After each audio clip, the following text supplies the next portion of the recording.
Hey everyone, welcome back to our channel Tech Basics. In this video, I'm going to walk you through on how to log into rewarding work. It's a very quick and simple step. All you gotta do is follow along and you'll be logged in no time. First thing first, open up your preferred web browser. I prefer Google Chrome, so let's tap in that. And at the very top, you can see a search bar. Let's tap there and let's type in rewarding work logins. We're going to log in and hit enter, and make sure you tap into the official site. You may come across various sites with the same name, but you have to make sure you tap into the official site.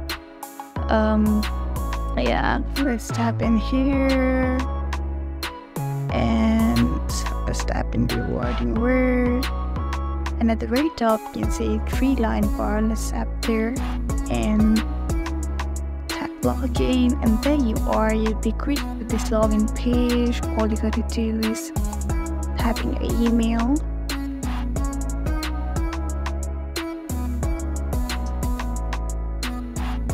and your password, of course. And if you want to reset your password, all you gotta do is tap in that option that says reset your password.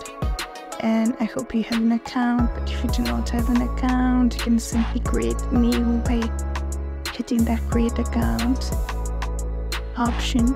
Now all you gotta do is hit that login button and you'll be logged into rewarding work. That's it for today's video. I hope this video was helpful. Don't forget to like, share and subscribe to our channel Tech Basics. I'll see you in the next video.